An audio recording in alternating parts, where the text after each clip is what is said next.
Hi, 你们好. Welcome to my YouTube channel, Shanghai Jing. It's Zoe. I'm back. Zhou is my last name, Yi my first. Today's topic is Zhongguo's 4 Great Beauties of Ancient Times, Part 3, Diao Chan.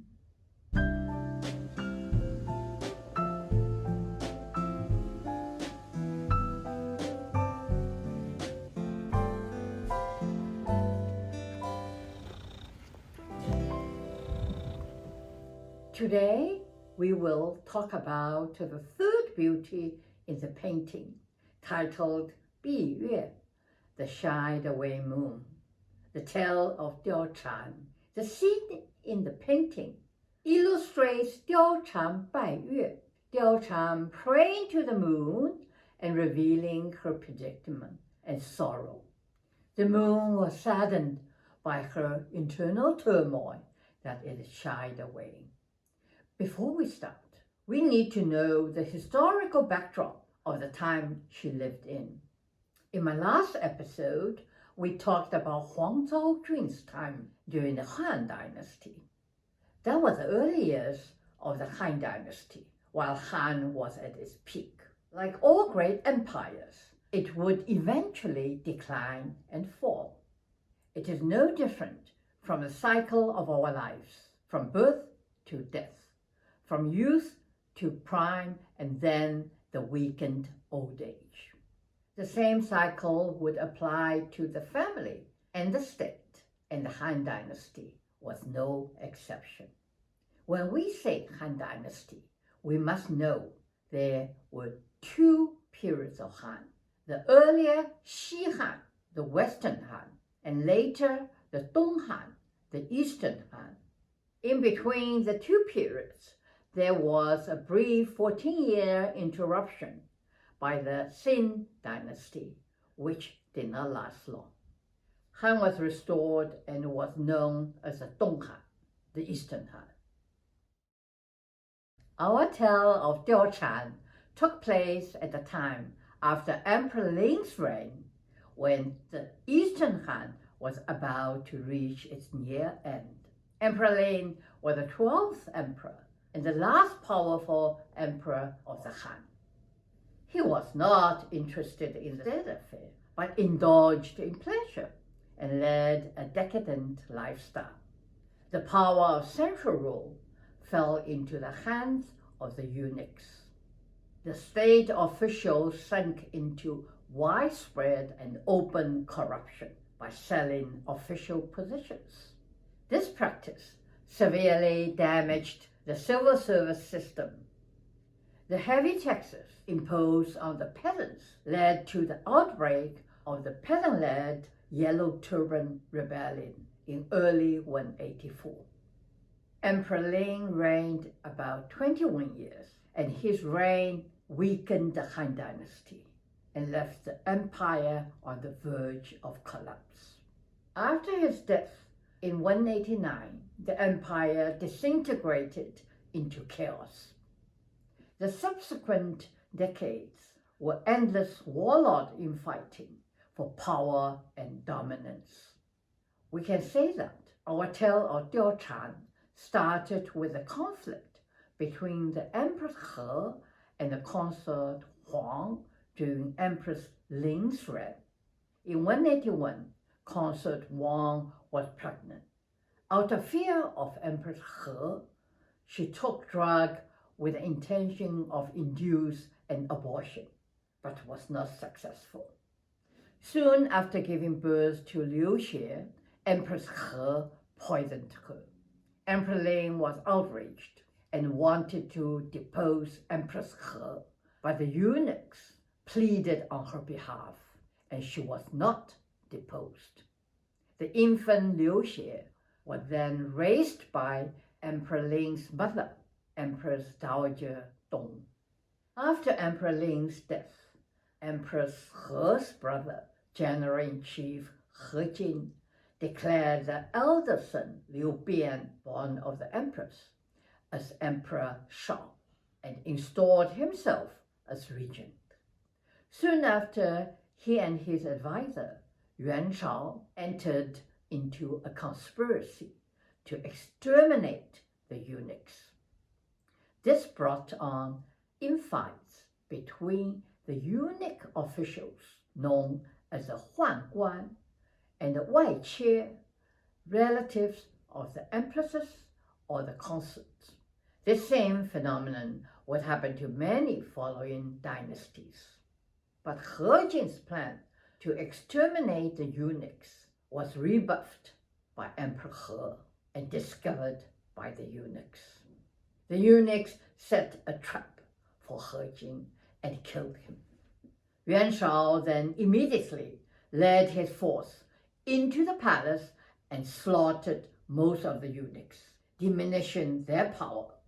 At the same time, Yuan Shao had secretly ordered a number of frontier warlords to advance on the capital of Luoyang to assist him.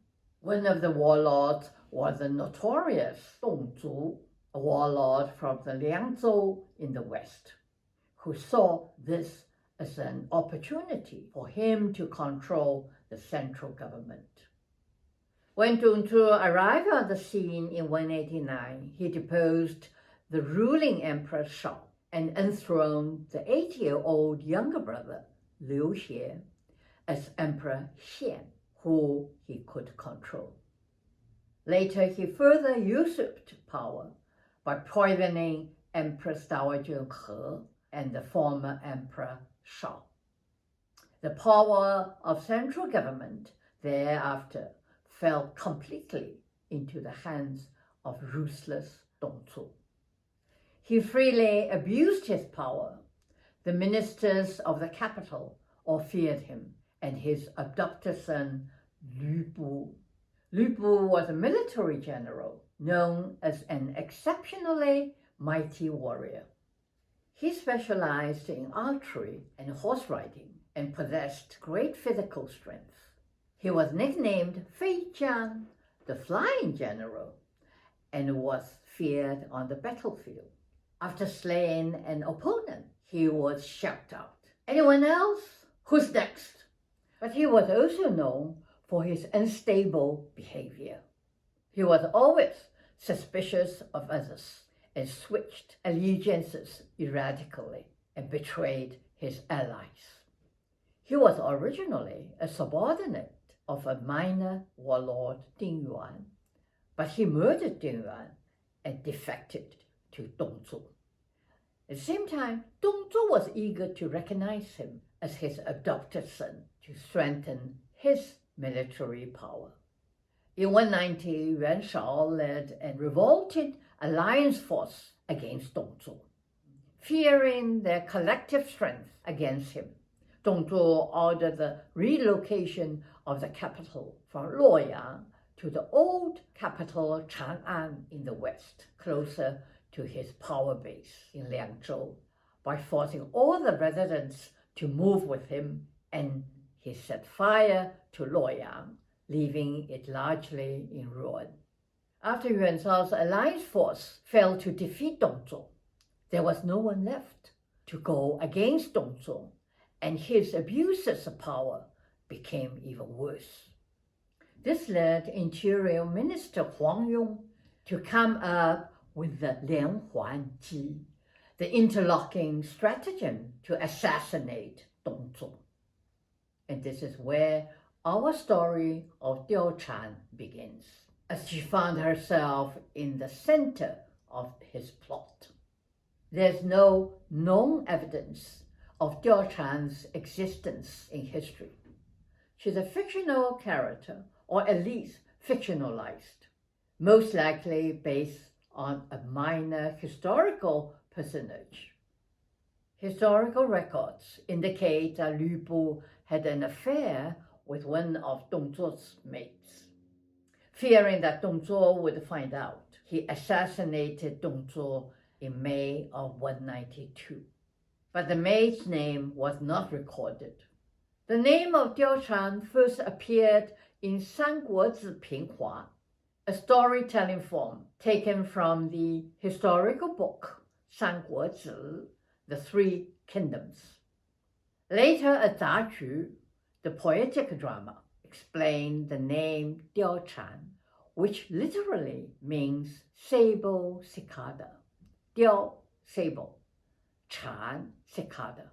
It derived from the sable tails and jade decorations in the shape of cicadas, which adorns the hat of high-ranking officials in the Eastern Han Dynasty.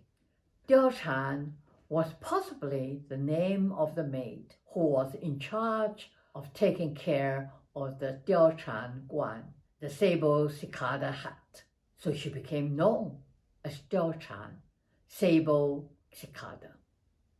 In earlier stories, Diao Chan was described as Lü Bu's wife, who had been accidentally separated from him during the political turmoil and was unaware of the conspiracy against Dongzhuo.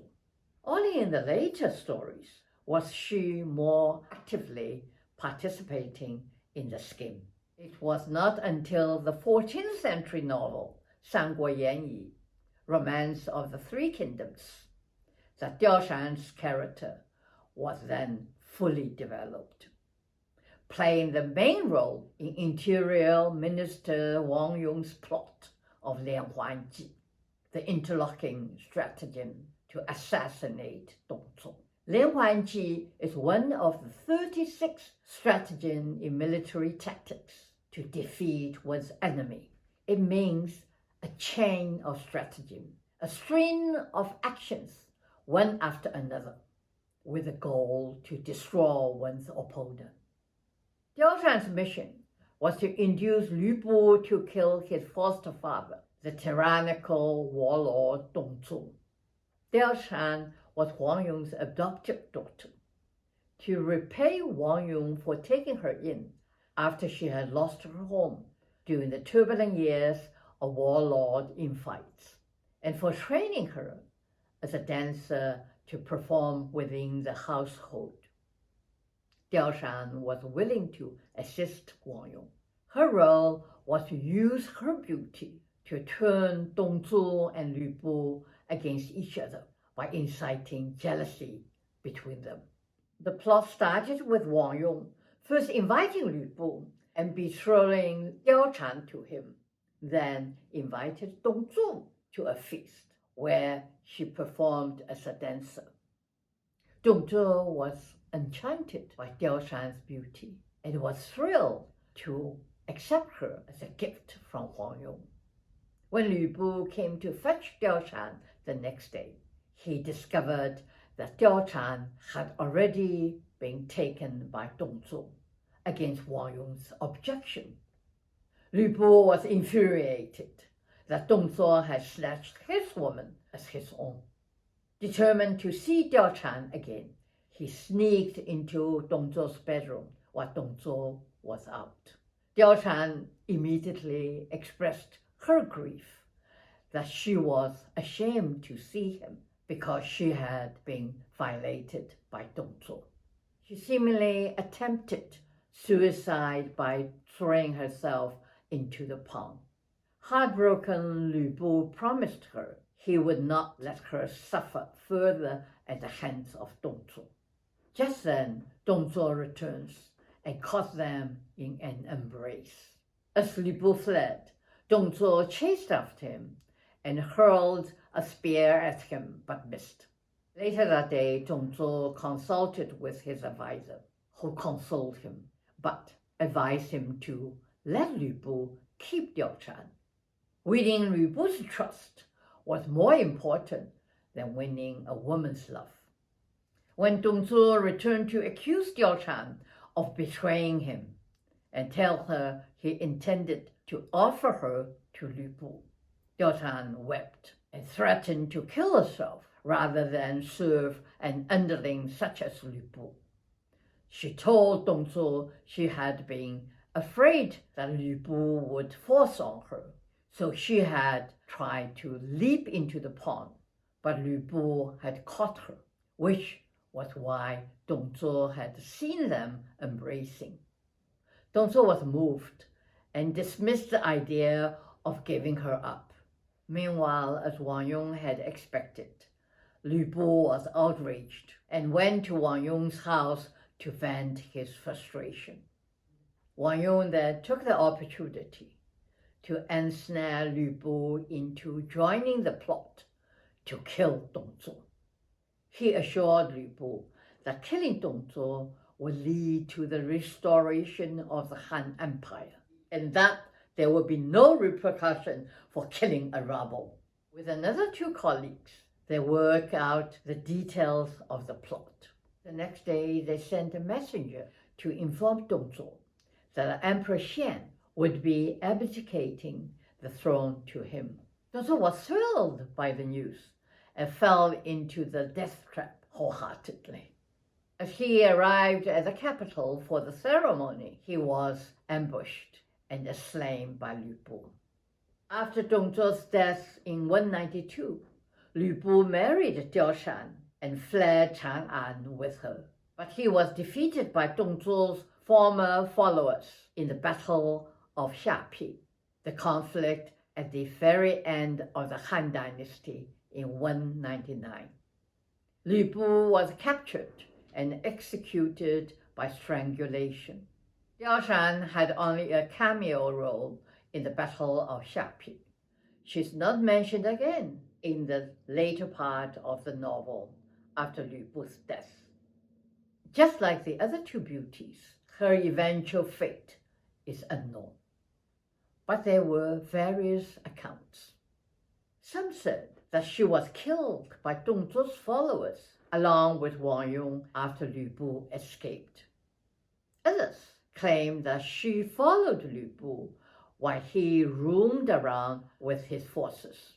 And in some adaptation of the novel, Diao Chan was executed along with Lü Bu after his defeat at the Battle of Xi. Or she killed herself with a 7-star dagger after the mighty warlord Shao Cao captured her and took a liking to her. In later centuries, Diao Chan's ultimate fate appeared in the Zaju, the poetic drama, during the Yuan dynasty around the 13th and the 14th centuries. The Zaju portrayed Diao Chan as a femme fatale, suggesting that she was decapitated by Guan Yu after Cao Cao captured her and offered her to him. This ending continued to appear in some Ming and Qing operas throughout the later centuries. But in all these various tragic endings, she was always portrayed and praised as a woman of unrivaled beauty, who did what no other was able to accomplish: put an end to Dongzhuo's regime of terror and the eventual end of Lü Bu, triggering the events of history that would lead to the formation of the three kingdoms, Cao Wei, Dongwu, and Shu Han. It was not until 220, after Shao Cao's death, that his successor, Cao Pi, forced Emperor Xian to abdicate the throne. He then established the state of Cao Wei, seating himself as the new emperor, marking the end of the Han Dynasty and the beginning of the 60 years of the Three Kingdoms period. As for the dethroned Emperor Xian, poor man, who had been a puppet emperor nearly all his life, first dominated by Dongzhuo, then Cao Cao, and finally Cao Pi. He eventually received the noble title of Sanyang Gong, the Duke of Sanyang, from Cao Pi, and spent the rest of his life in comfort and enjoyed preferential treatment. He died in 234, about 14 years after the fall of the Han Dynasty. He was lucky not to have been killed, as many would have been in his position, and had 14 years living in peace without the threat of politics. As I close my tale, I think you will find interesting to know that the time of the Qin and Han dynasties, from 220 BCE to 220 CE, on the other side of the globe, from 200 BCE to 395 CE, was a unified Roman Empire. largely coextensive in chronological terms with the Qin and Han empires. Both the East and West empires were also broadly comparable in size, about 4 million square kilometers each, with a population of 60+ million each. Well, I hope you enjoyed the tale of Diao Chan. My next episode will be about the fourth beauty in the painting, Yang Yuhuan, and her romance with the emperor. A very different story from the other three beauties. Don't forget to tune in. Thank you again for listening. Take care. 保重。